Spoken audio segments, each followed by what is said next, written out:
बहुत समय पहले की बात है। उत्तर भारत के एक छोटे से गांव में हरिदास नाम का एक साधारण किसान रहता था। वह बहुत गरीब था, लेकिन उसका मन भगवान में अटूट श्रद्धा से भरा हुआ था। हरिदास रोज सुबह उठकर सबसे पहले अपने छोटे से मिट्टी के घर के कोने में रखे तुलसी के पौधे के आगे दीपक जलाता और भगवान से प्रार्थना करता, हे प्रभु, मेरे पास देने के लिए धन नहीं, लेकिन मेरा मन सदा आपका है। गांव के लोग उसे अक्सर मजाक उड़ाते थे। कहते, हरिदास, तेरे पास न खाने को अनाज है, न पहनने को अच्छे कपड़े, भगवान तुझे कहां देखते हैं? यह सब बेकार की बातें हैं। लेकिन हरिदास उनकी बातों पर ध्यान नहीं देता था। एक दिन गांव में भयंकर सूखा पड़ गया। कुएं सूख गए, तालाब का पानी खत्म हो गया और खेतों में दरारें पड़ गईं। लोग परेशान होकर गांव छोड़ने लगे। हरिदास के पास भी खाने को कुछ न बचा था।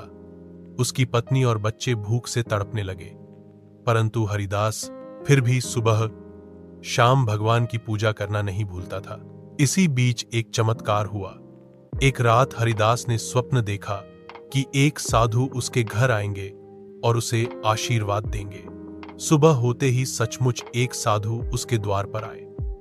हरिदास ने उनके पैर धोए, उन्हें आसन पर बिठाया और घर में बची हुई आखिरी रोटी और थोड़ा सा गुड़ उन्हें प्रेम से खिला दिया। साधु ने प्रसन्न होकर कहा, हरिदास, तेरा विश्वास अटल है, आज से तुझे किसी चीज की कमी नहीं होगी। इतना कहकर साधु ने उसे एक छोटा सा मटका दिया और कहा, इस मटके में रोज जितना भी अन्न चाहिए हाथ डालकर निकाल लेना, यह कभी खाली नहीं होगा। हरिदास ने श्रद्धा से मटका अपने घर में रख लिया। जब उसने उसमें हाथ डाला तो गेहूं की मुट्ठियां भर भर कर निकलने लगी। वह अन्न कभी खत्म ही नहीं होता था। धीरे धीरे हरिदास ने अपने परिवार का पेट भरना शुरू किया और पड़ोसियों को भी अन्न बांटने लगा। गांव के लोग हैरान रह गए। उन्होंने पूछा, हरिदास, यह सब अनाज तुझे कहां से मिलता है? हरिदास ने मुस्कुराकर कहा, यह मेरे प्रभु का प्रसाद है। जिसने सच्चे मन से भक्ति की, उसे भगवान कभी खाली हाथ नहीं लौटाते। उसके इस चमत्कार ने गांव वालों की सोच बदल दी।